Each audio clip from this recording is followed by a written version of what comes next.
traditional custodians of the land on which we gather, the Turrbal people of Yagara land, as well as the Woiwurrung people of the Wurrungjiji land. We recognise their continued connection to the land and waters of this beautiful place and acknowledge that they never ceded sovereignty. We respect all Turrbal and Woiwurrung elders and ancestors and any First Nations people here today. Good evening. You are on the new Blurt with the Kegsta. I hope you're having a brilliant the 2nd of August. I know it's August already and it's pretty cold out there, people, but we have a very hot show for you. So hang in there and it should be, well, I don't know if fun is the word I would use tonight because we have, obviously we heard the sad news of passing of a cultural and musical icon this week. I'm not going to mention any names yet because we've got a certain protocol that we want to go through on the show tonight to respect Indigenous elders, past and present, and anyone that may listen to this show that could be offended by sort of anything that we say from a First Nations point of view. So Wencee will be able to extrapolate a bit more on that before we do Indelible Indigenous this evening, and you'll know exactly who and what we are talking about when we get there. And depending on how far we get with Indelible Indigenous, because there is so much to say and talk about, and if you are following us live tonight, good evening to you. You may want to maybe just put in with some information you may have about the icon we're talking about, and or situations you may have seen them perform at times, etc. And you may have some stories you may want to share with us, and we might share with the Blurtsters as well. So if you want to be interactive with us, we're more than happy for that to occur. And then after we've done that tonight, we will have Chinese takeaway. We've got a couple of interesting things on Chinese takeaway tonight. I mean, China, as you know, is all in the news at the moment. There's some interesting things going on at the moment. Nancy Pelosi, who's in the Democrats in America, she's more than that. I think she's the Speaker of the House. But anyway, she is nearly 80 as well, believe it or not. Everyone in the House of Reps or the Senate or the Congress over there, Jesus, if they're 60, they're young. They're unbelievable. But anyway, I digress. She is expected to visit Taiwan. Apparently, she wants to go there for a couple of weeks. And I know that Joe Biden, the president of the US, is saying, I don't know. I don't think that's a great idea. I really don't think you should do that. So they're trying to, they're trying to persuade her not to go. So anyway, more on that in Chinese takeaway. And then I'm going to talk about China is investigating a vlogger who roasted and ate a great white shark. And you may not know, but you may suspect that the great white shark is protected. And it's protected from being roasted and eaten. That's not something we should be doing with our great white sharks. Admittedly, they do have the odd snack on surface and things like that, but, you know, it's their ocean. They're allowed to. So, anyway, that's all I'm saying on that side of things. But, so yes, and then if we do have a little bit of time tonight, we will talk about the Comm Games because, well, why wouldn't you? Apparently, Australia's doing really well as usual. So we thought we'd just give it a bit of a bang on if we get there, and all the different goings on in the Commonwealth Games, because obviously it's in the summer, it's in Britain. They've been having stupidly hot weather. They no longer need to go to Malaga or anywhere off the continent to get the heat. The heat is coming to them. So yeah, climate change is definitely existing, no doubt about it whatsoever. Anyway, so without any further ado, I'm going to do this. And welcome to the show. I can't take it anymore! Good afternoon, good evening, good day, and good morning, Blurtsters, wherever you are around the world. You are listening to the Blurt. You absolutely are listening to the new Blurt, but we are missing a co-host on this show. That co-host name is Wencee.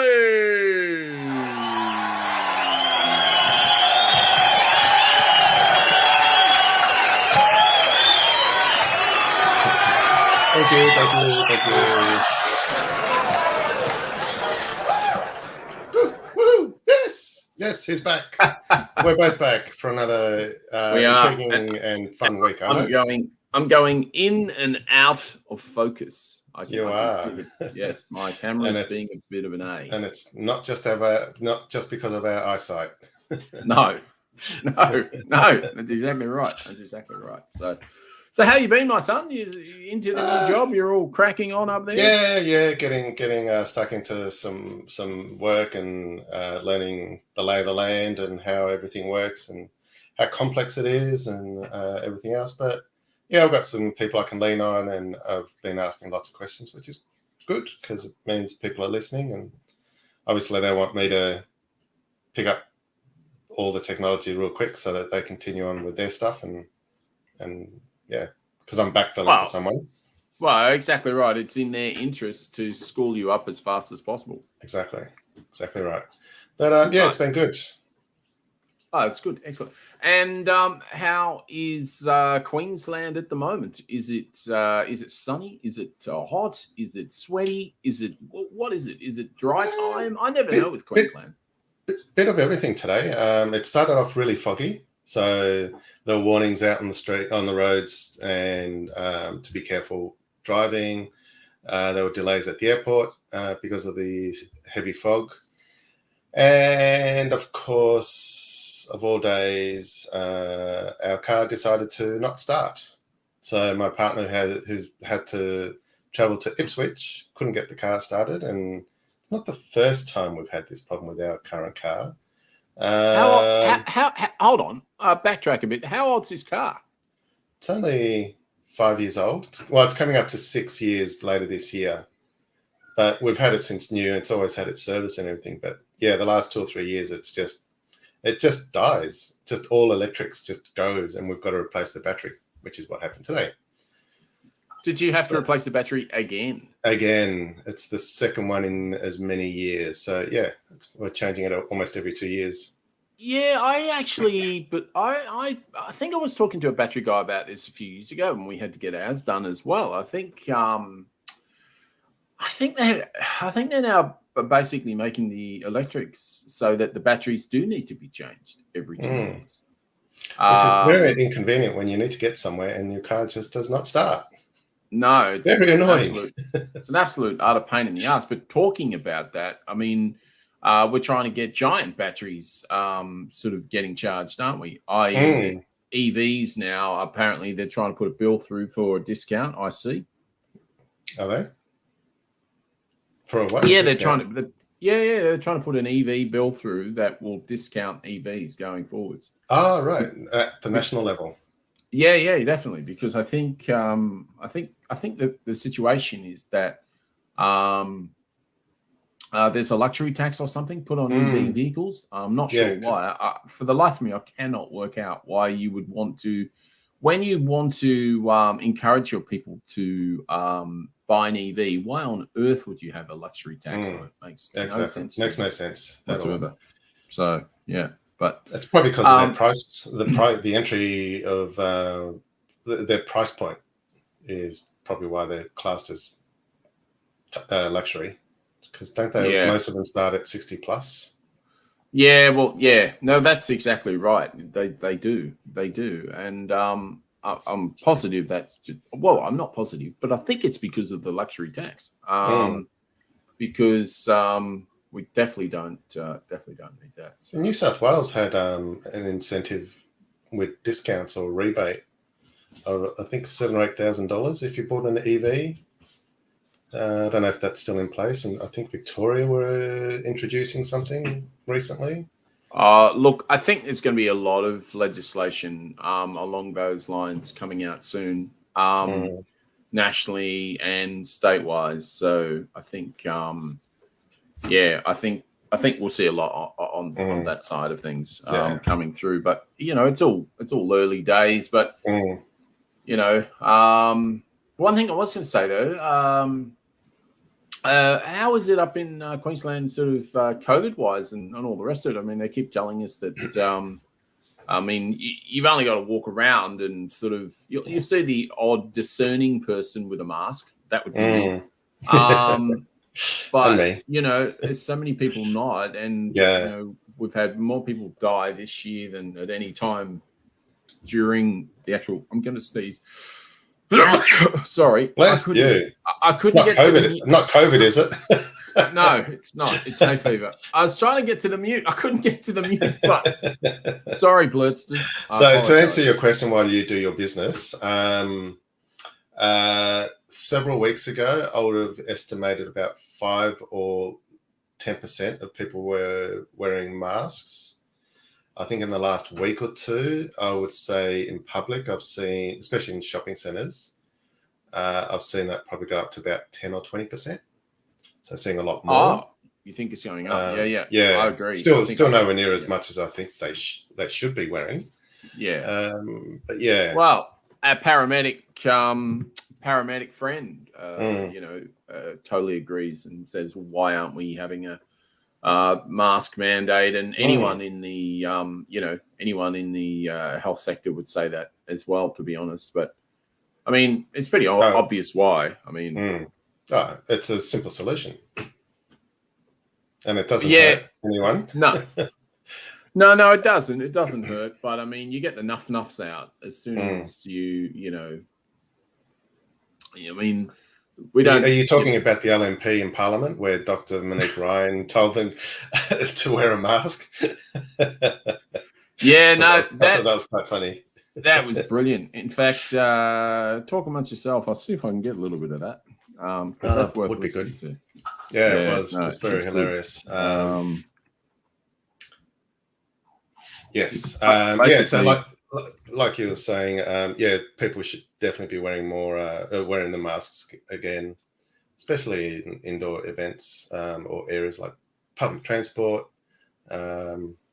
Work, not so much, I don't think. But yeah, if you're out and about and you're amongst people, just wear it. Damn it. Yeah, it's not hard, is it? No. Yeah. So give me 2 seconds. I have got it. You found it. Awesome. I have found it. Here it is. From repeated infection, COVID-19 infections in this country are at a record high and increasing. Can the Minister please explain how he proposes to manage the oncoming national significant burden of disability and chronic illness? Put your masks on. From repeated infection. Order. From repeated infection with COVID-19.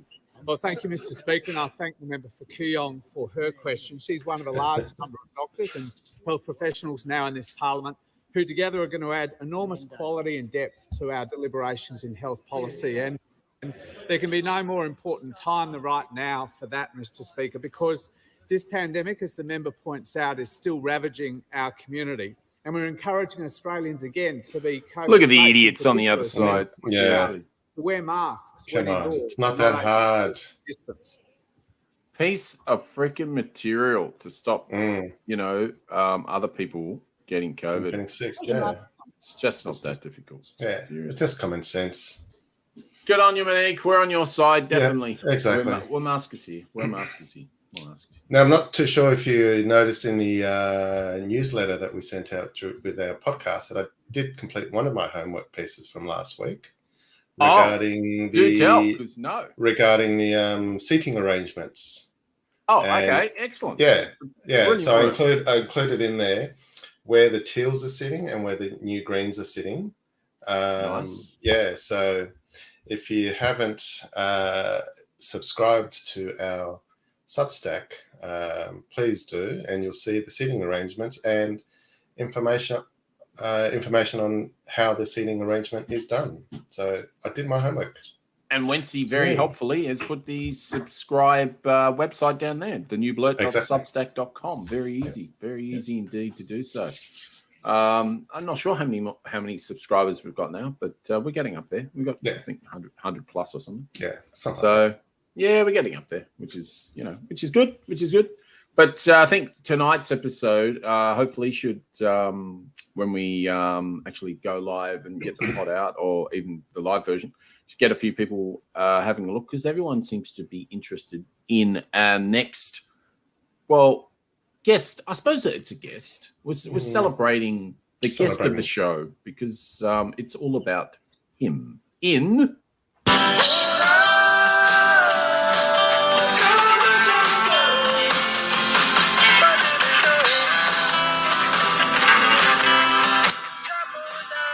Indelible Indigenous. Yes, I've said it a few times now, so I don't trip over it anymore.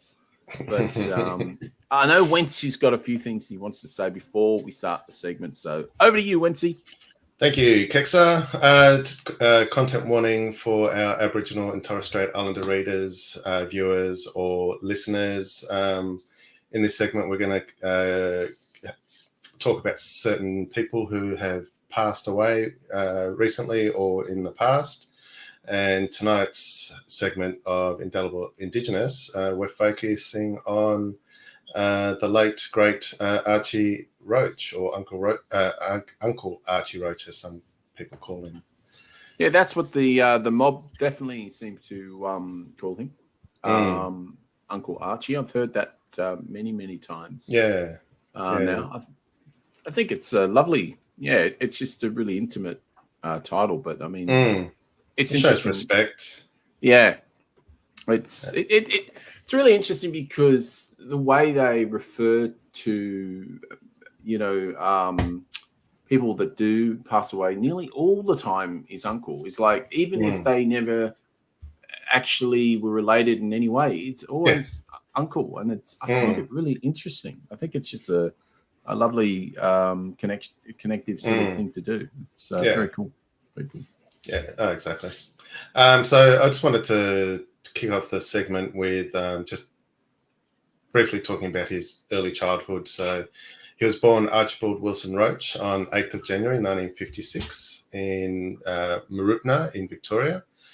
That's the little town just, I think it's about 4 k's west of Shepparton, which is central Victoria, for those who aren't aware where Shepparton is. His mother, Nellie, was a Gunditjmara woman, which is from Warrnambool, and his father, also named Archie, is a Bundjalung man from the Byron Bay area in New South Wales.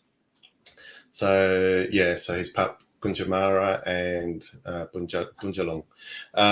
First couple of years of his life, he was raised in Aboriginal missions in Victoria and New South Wales, I believe they were, Rumbalara and Framlingham. Bit of a mouthful tonight.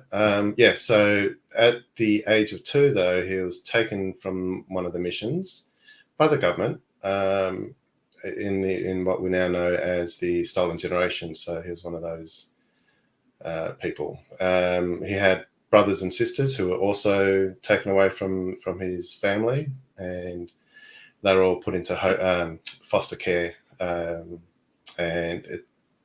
On his 3rd foster family, he finally settled with a Scottish couple in Melbourne by the name of Alex and Dulcie Cox.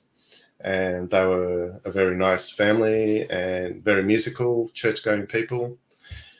So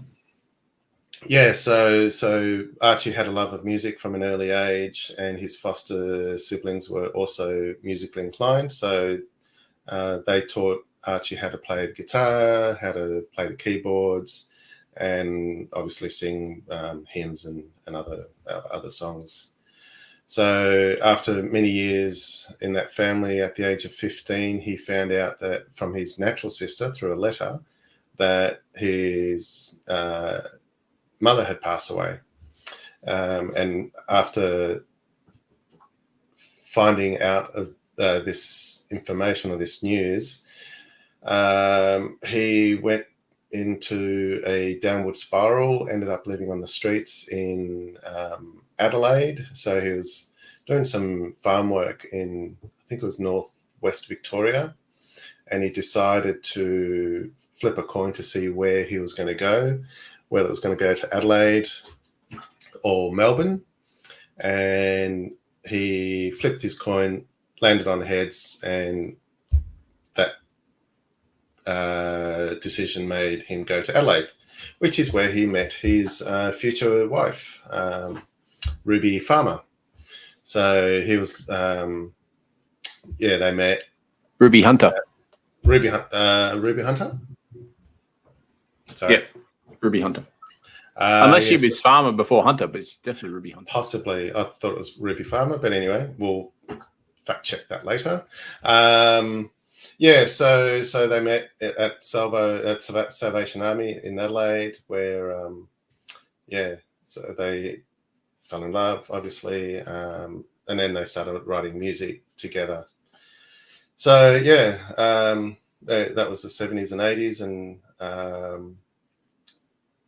I can't remember if they actually wrote it together or whether they were together when they sang his most famous song, "Took the Children Away." Down City Streets. Down City Streets is did that? That's the duet that they did together. Yeah. Took the Children Away has always been solo by Archie. Solo always, yeah. There you go.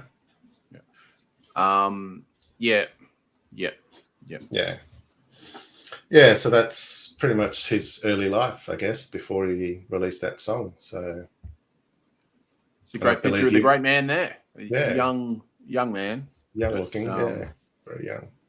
But I was very lucky because I got to see him live, but right at the end. Oh, and he was right on the. Unfortunately, he was right on the end, as you are when you have cancer and things like that. And so when where was this? Where did you see him? It was at the Castlemaine Festival. And how recent? I think a couple of years ago. A couple of years ago, I believe. Yeah, so, just pre-COVID. It might have been just in between COVID. Yeah, but I can't quite remember. I can't quite remember, but it would have had to be because it's anywhere between 2020 and 2022. Sorry, 2020 and 2022, and so definitely, definitely within the last couple of years, I would have thought. I'm pretty sure that's right. But he was incredible. I mean, he was still performing with with tubes in his nose and everything else, and he was just the amount of pain he was going through. He was taking a lot of morphine. I think he was smoking quite a lot of marijuana at the time. That is something that Archie used to like to do anyway. Yeah, but he used to do it a lot more. Obviously, for taking the pain away. As as he was getting sicker, as it were. Yeah. A couple of things. Are you still going or just no? You go joining in. Yeah, no, that's fine. It's all good. So a couple of other things on that too, which is really, really interesting, is that you're so spot on about the family that he did end up living with for a long time, and he was really in two minds to whether, when he found out he had another family, whether he was going to leave the one he was with, because he did, as you said, he did love them and he did love singing, and he, in all sort of purposes, apart from the fact that he didn't have his proper family because he was taken away from them. Yeah, he actually did have a family that loved him. Exactly. But reading his book, and that's what I was going to allude to. I was trying to find the books before. There's he's actually written, as I was saying before, he's written about 3 or 4 books. So the last one that I read is called "Tell Me Why," and that's a really, really cool story. Basically, it's his life. It tells you from start to finish. So it mentions everything that you've mentioned. But it also talks about the music side. But to be honest with you, it's sort of more about his life. You don't get as much about the music, to be honest. But a great book. I highly recommend it. What I'll do is I'll show the front cover so you know what you're looking for. So I'm just going to pop that up. Okay, so that's what you're looking for. Tell me why, Archie Roach. Yeah. Now this one here, it's called Butcher Paper, Blackboard and Chalk, and it's quite an interesting one because this book was written. It's an illustrative book. I think it's got music as well to it.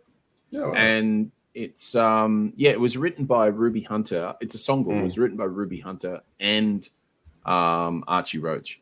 Yeah. And it's a combination of 15 years work of stunning children's songbook. Is full of beautiful illustrations, accompanying music, CD, and informative DVD. Many of the songs were written through songwriting and music workshops held by Ruby Hunter and Archie Roach with children from across Cape York. The songs reflect the beliefs, pride, and aspirations and issues of many clans, groups, and Aboriginal communities, from the coastal savannas of Kowanayama to the towering rainforests of the Lockhart River, as seen through eyes of Aboriginal children and songwriters. So, yeah, this one's meant to be particularly special. It's called Butcher Paper, Texture, Blackboard, and Chalk. Yes. A songbook. So I might even I did know about it because it intimates it in the book. It tells you about certain things that have been read, etc., written, etc., etc. But he's pretty prolific because as I said, he's written about 3 or 4 books. But he's such a cultural icon in the First Nations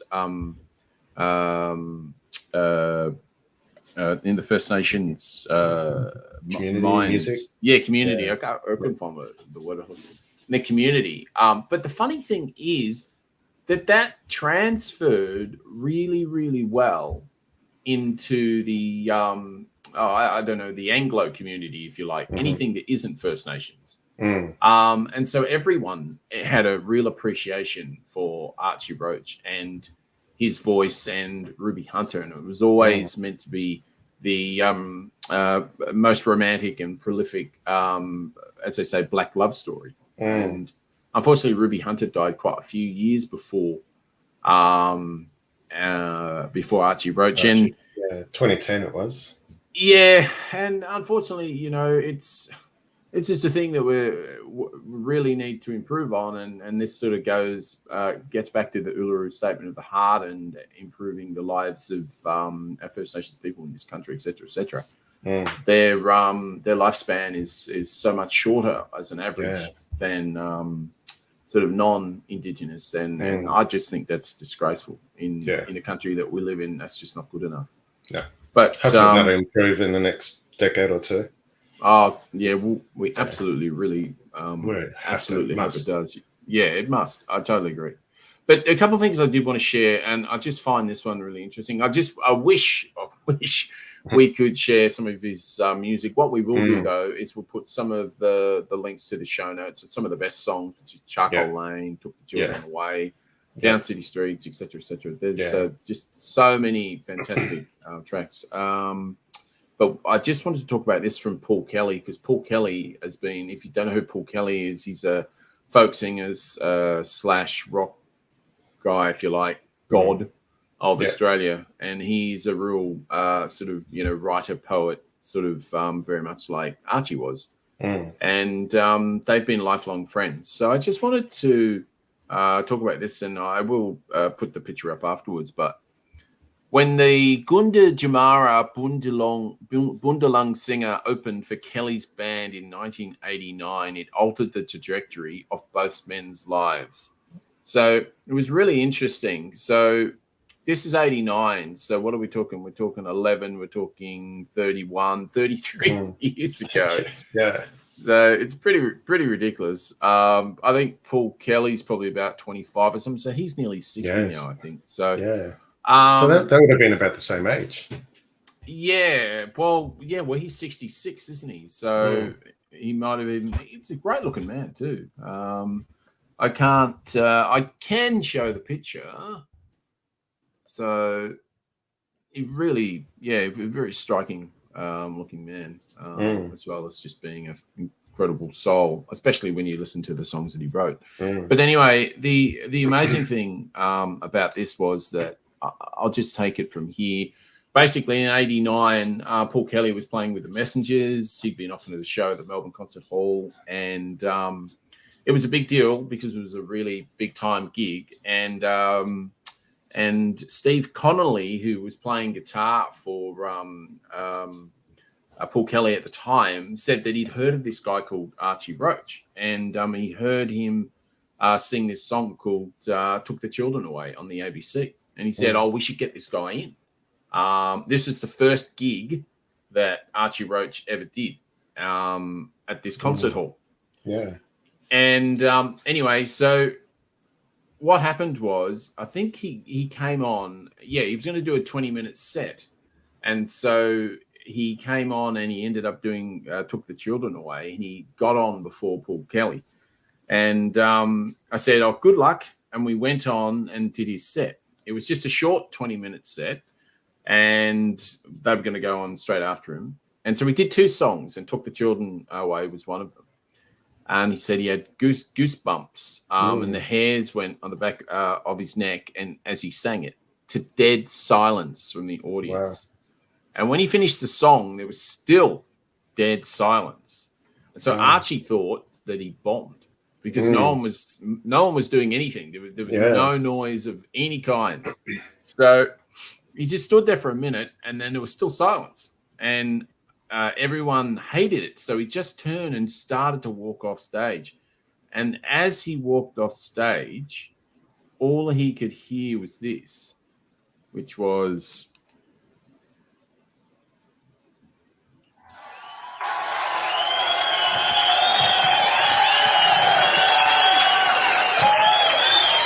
He said he'd never seen it before. People were so stunned at the end of the song, and it took them a while just to gather themselves to applaud. So that's the actual audio from that concert. No, that was just me saying what he would have heard. Okay, what he would have heard. Right. I thought we were going back into the archives. But yeah, that would have been amazing for him to hear that. I should have just said yes. You should have. We can edit that out. Yes, you can. I'll just put that in. But anyway, so Paul Kelly said his band and they just walked on, and he said he's talking about the most memorable gig of his life, and he doesn't even remember what set they did. It was just such a good show, and that started the whole relationship with Paul Kelly and Archie Roach. And you may or may not know, but they did so many collaborations from then on. You know, they just did so much stuff together. And he did a lot with Shane Howard as well from the Goanna Band. And it's sad, but the beautiful thing is, and that's the beautiful thing about artists, is that they leave the legacy of everything they wrote. Yeah, exactly. Yeah, you know, that's how we remember them. Yeah, what they've left behind for us to enjoy and view or listen or watch or read. It's amazing, man. So you know that he even opened shows for Joan Armatrading, Bob Dylan, Billy Bragg, Patti Smith.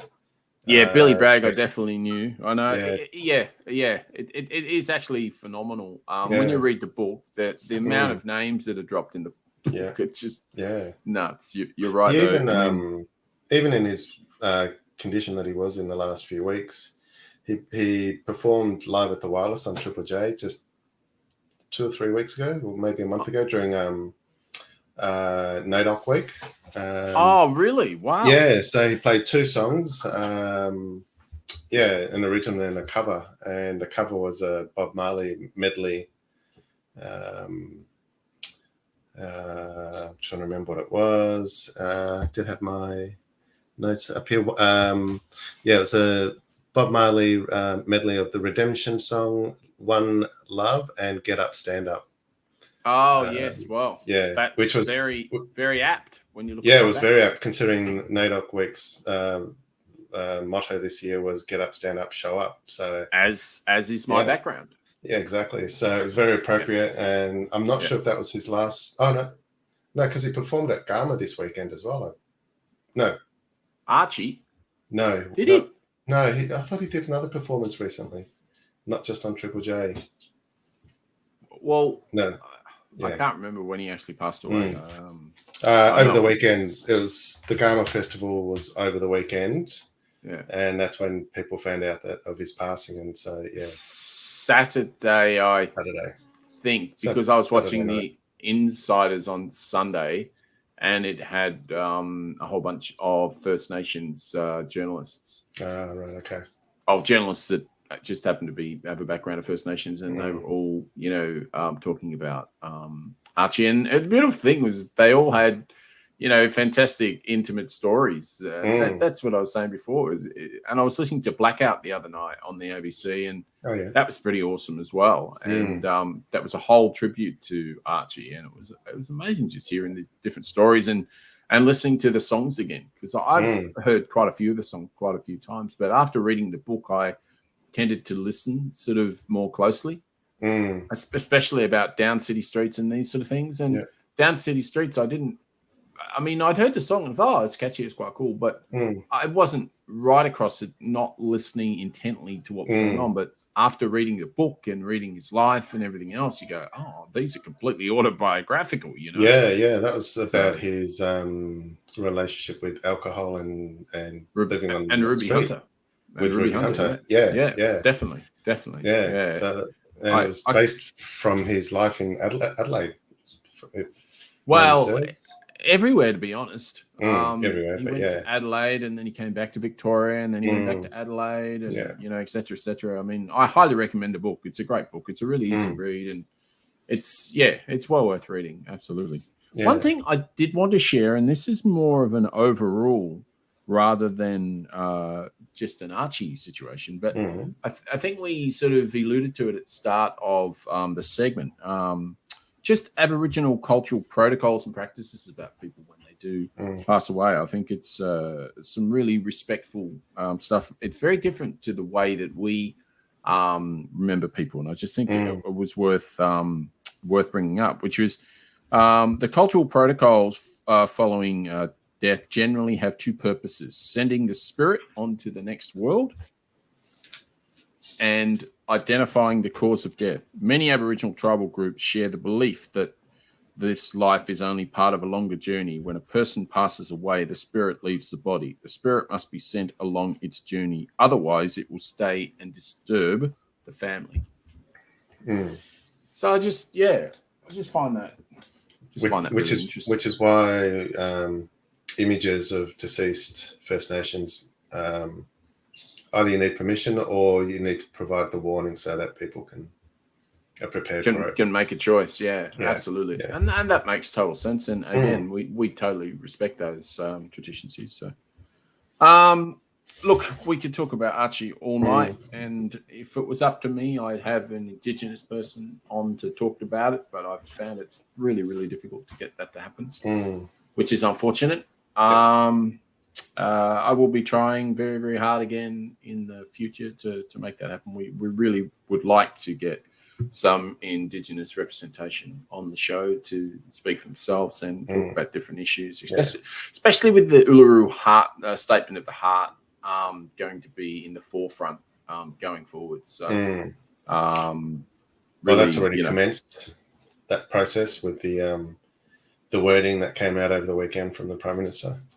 Yeah, absolutely. I mean, everyone seems to be on board, apart from Jacinta Price and some nut jobs in LNP. But there's also debate even within the First Nations people, different communities, where they want treaty first and not the voice in Parliament. Yeah. So it's going to be complex. It is. It is. Look, I totally agree. It is complex, but are you going to do the old perfect enemy of the good stuff? Exactly, and that's what we can't have. No, because you don't get anything done. You're in perpetual bloody inertia. you know, Yeah. and we haven't passed any decent Indigenous sort of legislation for the longest of times, and you know, and that goes for climate change as well. So we just have to grow the fuck up, basically, and so we need something rather than nothing. That's right. And far be it from me to, you know, obviously tell the First Nations what decisions they should be making at all. But if they want, you know, if they want something done, they've got to come to some consensus, as you were saying. You know, and bring us all on that journey together so that we can all make the right decision. Yeah, absolutely. And not make it a divisive story that will fail, because we don't want it to fail. No, absolutely not. And that's one of the reasons that Albo has said that that he doesn't want to detail things too much now, because if you detail things right at the start, people will just smash straight into the detail straight at the start, and then it will just die. Yeah, you've got to keep it open so you can discuss, you know, all the different sort of facets that you want in that you want in that statement, in that in the Constitution, etc. So it's it's not easy.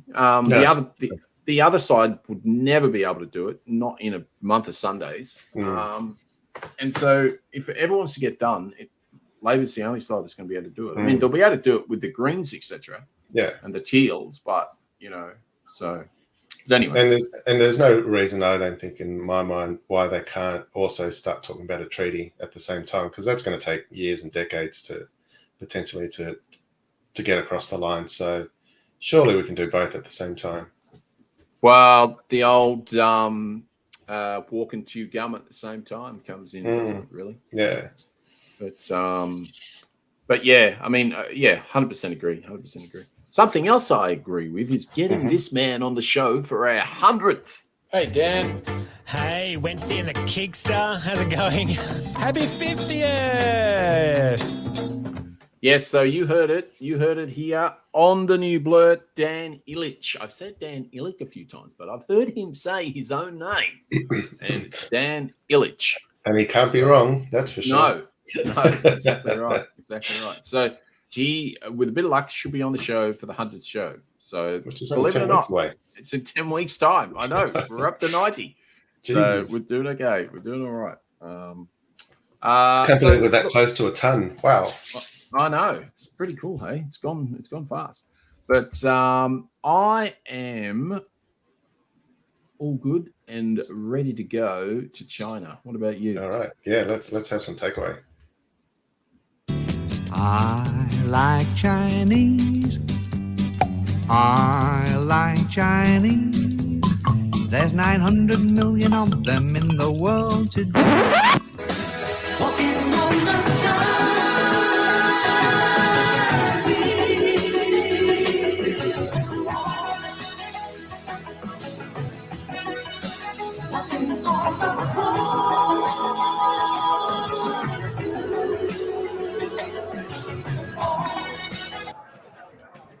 Welcome to Chinese Takeaway.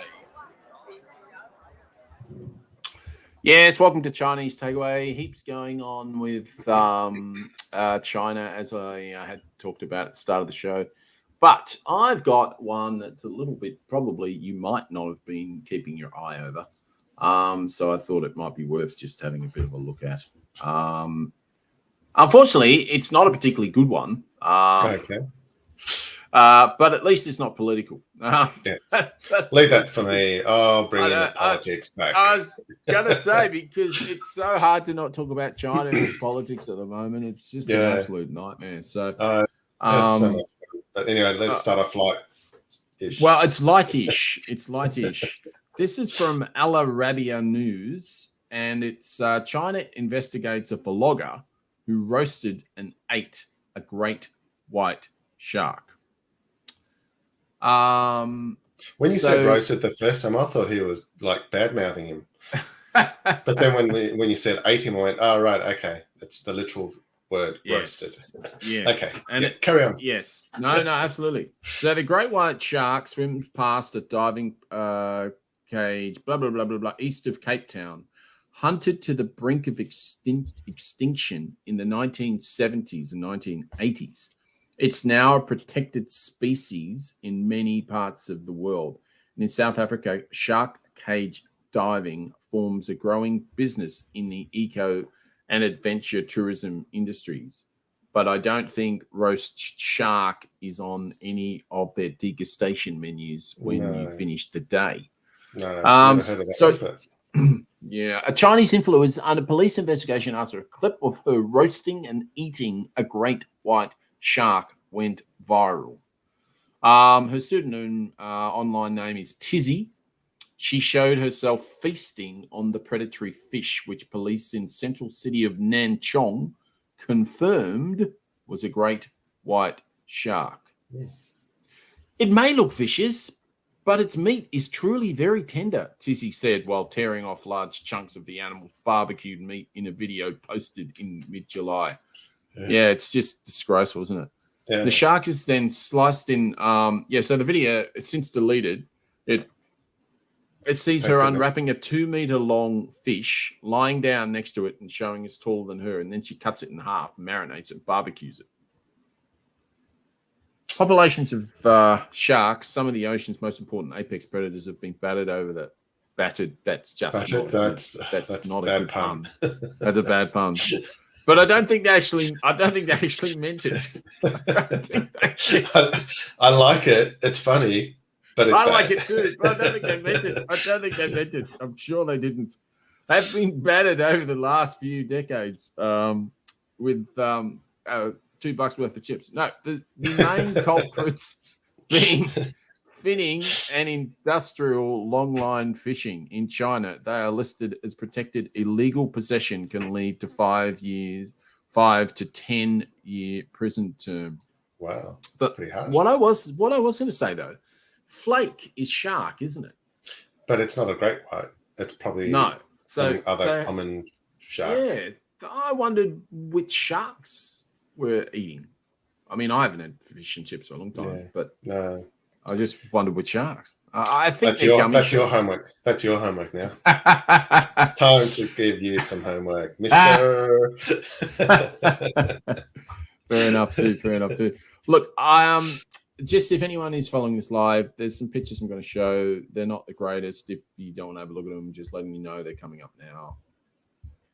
So, yeah, that's not the best thing I've ever seen.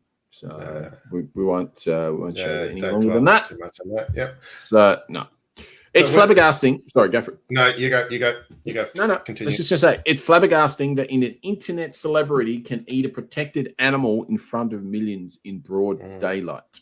Wrote one commentator in response to the story. These uncultured attention mongers will stoop very low to attract eyeballs. Another one said, "I don't talk about eyeballs. You probably try to roast those too." Yeah, probably. So. Anyway, I wonder if they knew that they were protected species. Oh yeah, she knew. Oh, she knew. Okay. Oh yeah, she knew. Hence why she kept showing this viral and all the rest of it. Yeah. So it's unclear whether Tizzy, who has almost 8 million followers, will be punished.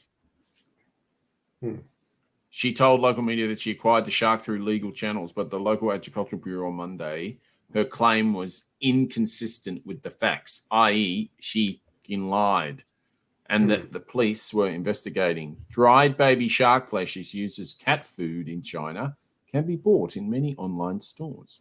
Right. Chinese state media has long waged war on viral binge eating videos, known by the Korean slang mukbang. Oh, that's what mukbang is. I've heard of that term. Now I know what it is. Right. Yes, I've heard that term before too. While live streaming platforms have for years promised to shut down accounts promoting excess eating and food wastage. Very, very interesting.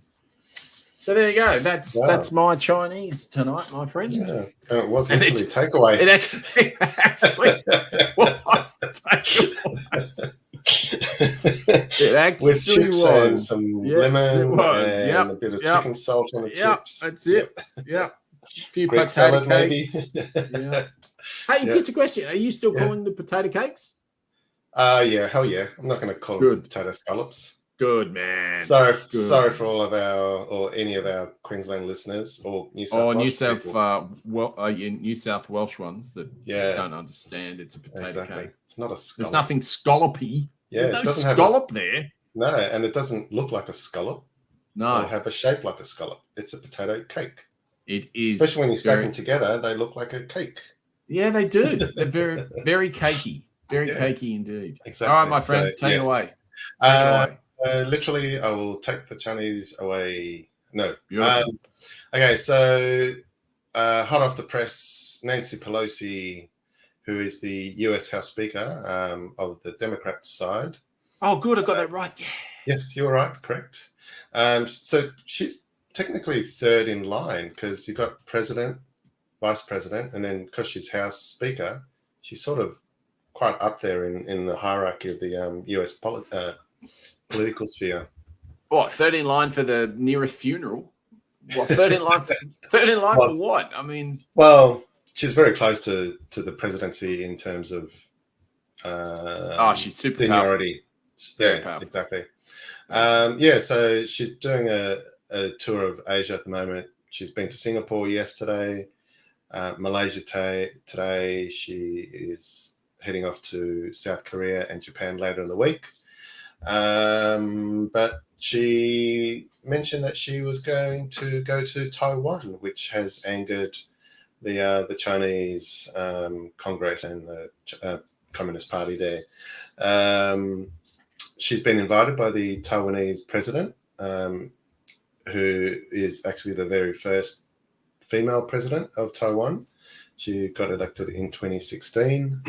And the president's name is Tsai Ing-wen. So she's been invited to Taiwan. So officially not on the agenda or itinerary for her Asian tour, but this has caused some controversy with the Chinese foreign ministry, warning America to be careful. This is a quote, "We would like to tell the US once again that China is standing by, and the Chinese People's Liberation Army will never sit idly by. China will take resolute responses and strong countermeasures to defend its sovereignty and territorial integrity. As for what measures, if she dares to go, then let's wait and see," said the foreign ministry spokesman Zhao Lijian. So what does that mean? It's a bit hard to tell at this stage. What does that mean? Yeah, I was going to say. Considering that the House Speaker has no say in politics, let me rephrase that. The House Speaker does not take orders from the President or his cabinet. It sounds like the Chinese government can't differentiate between the House Speaker and Biden's authority. So it looks like that they might be barking up the wrong tree. I'm not sure, but the House Speaker has toured or visited Taiwan previously. What was his name? Newt Gingrich, I think his name was, did visit there 28 years ago, thereabouts, just before 2000s. So it's not the first time that they've visited Taiwan. So I don't know why they're so scared or arrogant. I'm not too sure why. I lost all my lights. Sorry. Oh, you lost your lights. You went into dark mode. I did. Trying to save electricity. Did you actually pay your electricity bills? Yes, I did, and they went up. Ah, yes. Whose hasn't? Yeah, not too. Did you get your $250? From what? Oh, come on, seriously. You're meant to get a $250 energy payment from the government. Is that the Victorian government or is that a federal government? No, I'm pretty sure ScoMo talked about it. ScoMo said at the last budget they were going to give $250, and this government said, "Yep, we'll match that, no problems, and we'll do more." No, don't know. Yeah. Where All are you right, supposed to look get out. it? Look out for it. How do you find out? Just I've turns up already in your got bank mine. I've account? already got mine. Yeah. But you have to jump through a couple of hoops to get it. Hold on. Let me just have a Right. quick look. Oh, if you've got to get it, then no, we haven't. As usual, we do digress on this show quite a bit sometimes. So we've gone from Chinese takeaway to have you got $250 from the government? That's exactly right. That's the way we roll. Exactly right. So we're saying yes. she's not sure if she's going to go yet. Is that right? Yeah, she's not officially confirmed that she's going. The suspicion is that she will go because she has been invited. What the agenda is, no one knows. The US Defense Department has advised her not to go at this point, but can't force her not to go. No. So I am curious to know why she's going. Of course, there's lots of sorry, just to go back on your comment, your story. No, Vicky, it's not potato scallops. No, I'm sorry. No, Yeah. Take that down. Take that down now. Thank you. Sorry, we digress again. Where were we? Well, you were talking about how Nancy Pelosi, very powerful House Speaker, is maybe looking at going to Taiwan. Yes. It isn't a great idea because it's really going to piss the Chinese off. Yes. And so it'd be interesting to see what happens, whether the Chinese do some military exercises around Taiwan. They might even escort the entourage as they arrive into Taiwan. They've done that before. The Chinese military might show their strength after she leaves to say, hey, don't forget, we have nukes, we have all this weaponry, don't mess with us, and stuff like that. So yeah, it'll all come out in the wash in the next day or two, I reckon. To be honest with you, the Americans have got way more nukes than the Chinese do. But the Chinese just have a shitload more people. Yeah, they've probably got bigger numbers in the military. But I think they definitely do have a bigger military, but America definitely has more nukes. But really, when we're talking that conversation, it just, there's no point even talking about it. Yeah. Whoever's got nukes has got nukes. I mean, Russia's got more nukes than China. So, we're just in a precarious, ridiculous, stupid international situation. Yeah, let's just hope one just does not get fired. That's all that matters. Well, yeah, don't absolutely. use it. Yeah, well, that's exactly right. Actually, but talking about China and stupid things and things that are dangerous and all the rest of it, I don't know if you've caught up with the latest Four Corners episode, but I highly recommend the latest Four Corners episode. It's all about Solomon's Islands. Yes, I did read the briefing on that one. Yes, well, you want to tell the viewers? Absolutely. The long and short of it is that China's looking at buying an island that's part of the Solomon Islands, and they're trying to basically dress it up that they want to buy the plantation that's on the island. But when they actually went there, they didn't seem to give a shit about any trees that were on that island. No. The only questions they asked was, how deep was the water and how long was the port, or how long was the land? So, that is a pretty dangerous, precarious situation. And to go with that, Solomon Island has got a very, very corrupt prime minister. And Four Corners has already proved that there's money going into his account that Chinese slush funds are paying into. So, and not just the prime minister's coffers, but other ministers in his party who support him, and those who didn't support him never got those funds transferred into their accounts. No, funny that, isn't it? Yeah. So very corrupt. Yeah, what's the show? I did see the intro to that, or the trailer for it, and I thought that's really interesting. And I read briefly the news article on it too. So fascinating. Yeah, no, it's not surprised. I'm not. I'm frightened, but no, I'm not surprised. Yeah, it's not a good state of affairs to be in at all. No. But yeah, it is where we is. As it were. Exactly. So, can't. But anyway. Yeah. But look, I think that's probably, I'd say, I would normally like to finish in Chinese takeaway, and then obviously go on to our next topic, which will be sports of all sorts. But I still haven't, because I've been very slack, have a sting for that. So I thought maybe what we might do is just do a little. I know what you could play instead. Oh, well, I could, but I'm probably not going to do that right at this stage. But what I would like good to anthem. do. Yes, I know you do. I know you do. And we might just crowbar that in just at the end. But I thought it would be worth just having a look at this, which is this. So the Comm Games is on. Most people probably know that. You might not know that, but in case you don't know that.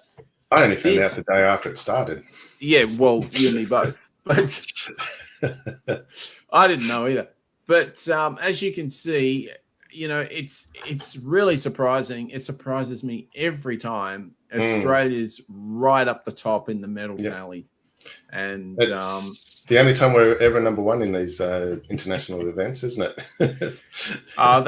They spend so much money. I mean, I remember being in England for the Olympic Games in 2012, and that was pretty cool. They spent so much money, though. I'd love to know how much money they spent on because each country spends. There's not a certain amount of money that they spend. Each country spends, whatever they spend. It's their budget. There's no, this is how much they're spending. Because isn't Queensland getting the Olympic Games in 2032, 51 or something? No, 2032. 2032. We get it, so we're gearing up for it, and it is the Olympics, yes, the Olympics. And I'm planning for my holiday to Melbourne or Vietnam or somewhere else. You're not going to support your games, really? I don't know about the influx of people and the traffic. Unless I have 2 weeks off. I'll tell you one thing. Dedicated for that. I might stay. I don't know yet. I'll tell you one thing. I mean, when we had the games down here in 2006, and my other half was a major part of the Commonwealth Games. We never had, we had no homeless people at all, and we never had public transport ever as good. For 2 weeks, public transport was unbelievable. Perfect. Yeah. And then when everyone left, it went back to shit. Yeah, but they just shuffled the homeless somewhere else. They just kicked them out of the city. Yeah. So it's not like it disappeared. Well, that's what I mean. That's exactly what I'm saying. It's just a facade. It's a complete facade. I mean, the Olympic Games. Oh, there you go. We have a live viewer. Vicky has said she thinks it's going to be awful.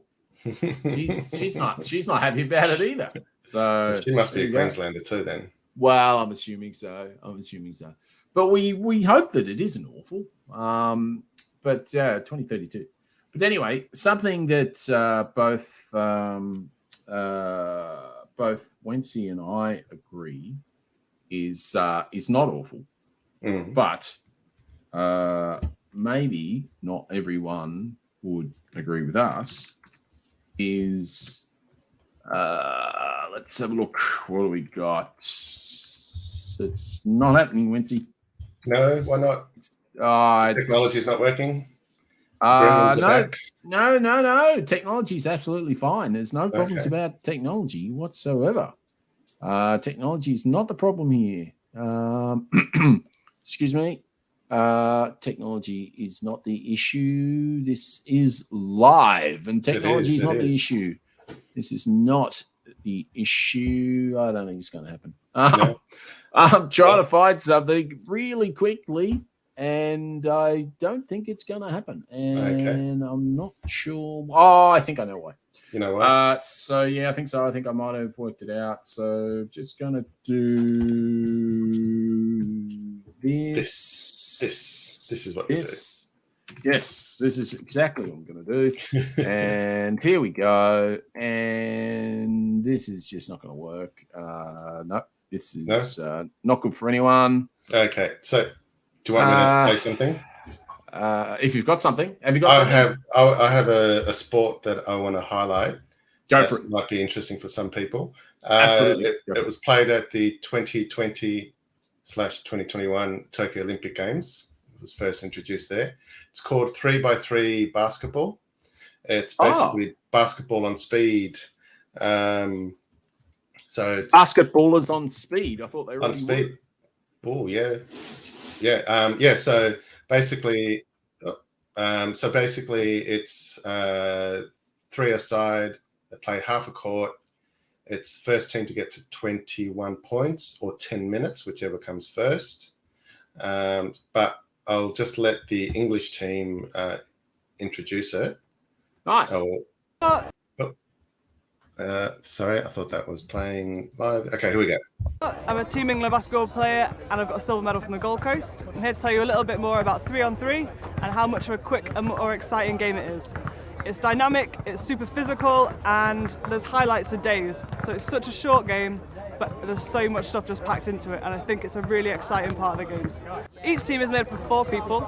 There's 3 on the court and then 1 sub. The referees will let a lot of things go, so it's a much more physical game, and that's to ensure that you get highlights that are jam-packed. It's constant action that is the first team to hit 21 points or until the time elapses at 12 minutes. And so it just makes it such a dynamic and exciting jam-packed game. It's super exciting that 3x3 is coming to Birmingham. It's great so we can showcase Team England's skills and hopefully we can switch a silver into a gold. Well, as interesting as that is, they've been doing that in America for years. Oh, have they? Oh yeah, 3 on 3. Yeah, they play as a competition. Yeah, absolutely. Oh, wow. I have no idea. Yeah, absolutely. But they've never put it in the Olympics until the Tokyo the last Olympics. And this is the 3, first time. Yeah, was 3 on 3 in the Tokyo? Yeah, and first time in the Comm Games. Yeah. Oh wow, I did not know that. And the Aussies and Kiwis are playing off in the women's for bronze medal, 4:30 local time. So sometime today or tomorrow morning our time. What about the men? Are the men doing 3x3 as well? Yes, and at 8:30 p.m. local time, it's Australia versus England for the men's gold medal game. So we're going to win more medals. Yes, it's just medals, just coming out of our proverbial. So yeah, but that's what happens when you play the Commonwealth Games, and you're some of the biggest Commonwealth countries with most of the money. You can afford to spend some money on your sports and whatever. It's just I always find the Commonwealth Games a joke. I do. I do too, to a degree, but I was reading an article earlier, and it's a stepping stone for the Olympics for some of these athletes. That's true. They get to practice or compete so that in 2 years' time they're better developed for the grown-ups sports at the Olympics. Well, to be honest, I mean, to be fair, you've got to be bloody good to get into the Commonwealth Games, and I know a couple of people that have been Commonwealth Games athletes and Olympic athletes, and I think they won a bronze in the Commonwealth Games, or maybe even a silver. I can't remember. Oh, yeah. But so that's that's not. It's probably not fair to have that opinion, to be honest, because you've got to be pretty bloody good to get there. But I've still got hope of getting to the Comm Games if I really put effort into it. I could join the local bowls club and get into the Comm Games. So possible. from my understanding now, you're too old for bowls. No. Yes, no. The bowls age is decreased over the last 10 years. I mean, What have I been hiding? I thought it was an old person's game. I know. But if you look at some of the best bowlers in the world now that are playing, they're all only around anywhere between 30 and 45 or so. Really? Yeah. Whatever happened to Crackerjack? Yep. I don't know. I have no idea, but that's exactly what the go is. All right. Damn. Well, there goes my Commonwealth Games dream. It's over. No, before it even started. You can always give golf a crack. That's not a sport. It's just a walk in the park. Yeah, well, it's actually a very annoying walk in the park. It is, especially when I used to slice it into the water or into the bunkers. Talk about annoying. I've got something that could annoy many of our viewers. So hold on to your horses, people.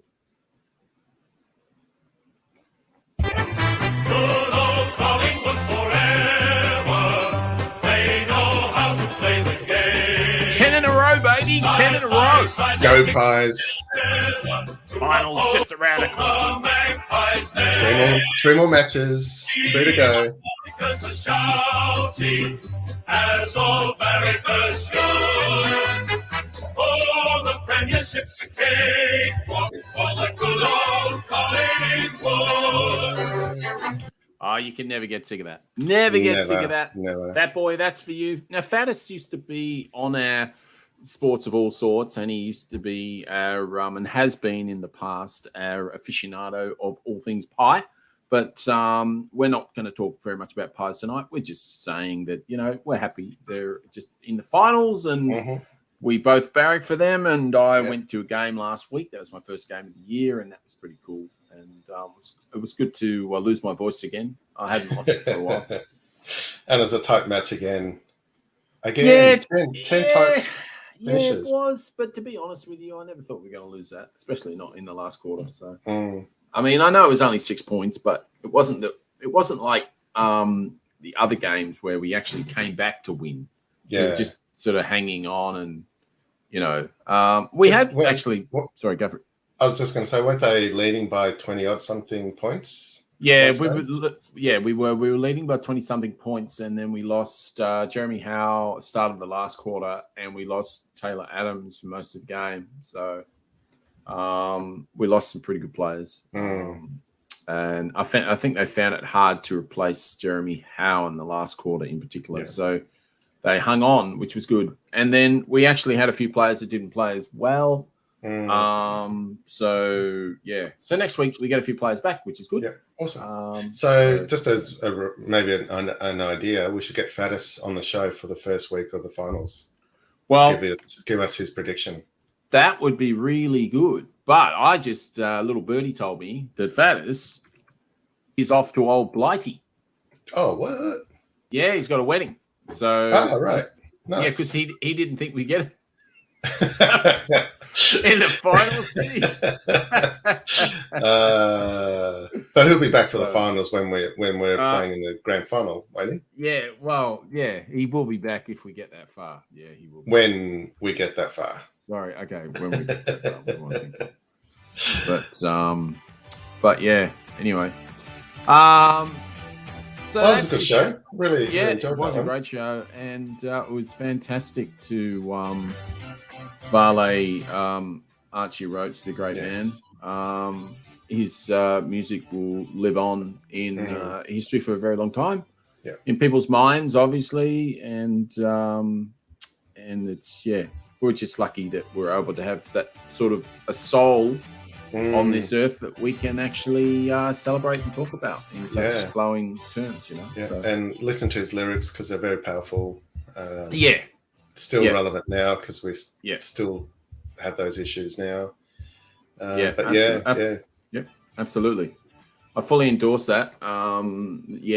That's something I want to do a lot more and will do, is really hone down on those lyrics and really listen. That's why I think children took the children away. It's just such a great story. It's tragic, but it's just.